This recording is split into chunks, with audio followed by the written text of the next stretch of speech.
মৰিগাঁও বাৰপুজীয়া মিকিৰ গাঁৱৰ এগৰাকী বিধৱা মহিলা আৰু প্ৰায় 100 বছৰ গৰকা এগৰাকী আইতাৰ প্ৰশংসনীয় পদক্ষেপ। নাহৰ গছৰ বাকলিৰে সুগন্ধি চম্পা ধূপকাঠি হাতেৰে প্ৰস্তুত কৰি জুবিন ক্ষেত্ৰত সুগন্ধি কৰি তুলিবলৈ সাজু মৰিগাঁও জিলাৰ বাৰপুজীয়াৰ মিকিৰ গাঁও প্ৰায় 100 বছৰীয়া এগৰাকী আইতাৰ লগতে এগৰাকী বিধৱা মহিলাৰ।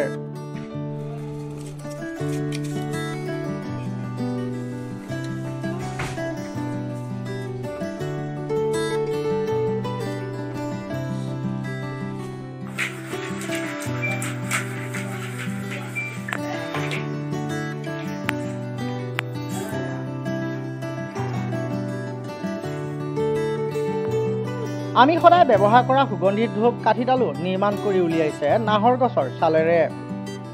জুবিনদাৰ নাহৰ গছ অতি প্ৰিয় বাবেই মৰিগাঁও জিলা বাৰপুজীয়া মিকিৰ গাঁৱৰ এগৰাকী বিধৱা মহিলাই নিজেই নাহৰ গছৰ পৰা কেঁচা ছাল কাটি অনাৰ লগতে চন্দন গছৰো কেঁচা ছাল কাটি আনি ৰ'দত শুকুৱাই গুড়ি কৰি আৰু প্ৰাকৃতিকভাৱে সহজতে উপলব্ধ কেইবাবিধ সামগ্ৰী সংমিশ্ৰণেৰে সুগন্ধি চম্পা নামেৰে নামাকৰণ কৰি নিজৰ হাতেৰে ধূপ কাঠি প্ৰস্তুত কৰি জুবিন ক্ষেত্ৰত সুগন্ধিময় কৰিবলৈ ব্যৱস্থা কৰিছে।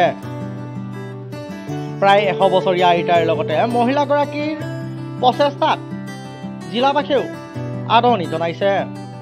বিধৱা মহিলাগৰাকীৰ আৰু প্ৰায় 100 বছৰ গৰকা মাতৃ যৌথ প্ৰচেষ্টাত অতি কম সময়ৰ ভিতৰতে জুবিন ক্ষেত্ৰত সুগন্ধি চম্পা ধূপকাঠিৰে আমোলমোলাই তুলিবলৈ আপ্ৰাণ চেষ্টা চলাই আছে।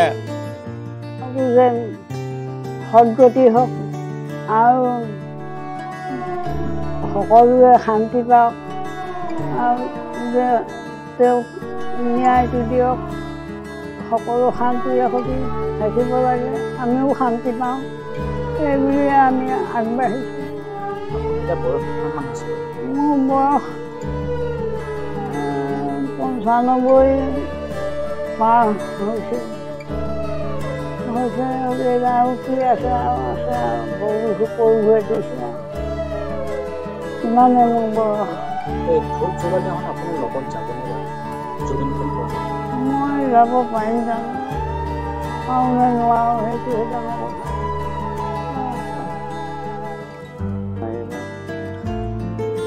যদি সুবিধা নহয় যাব নোৱাৰিম, ইয়াৰ পৰাই মই শ্ৰদ্ধাঞ্জলি জনাম।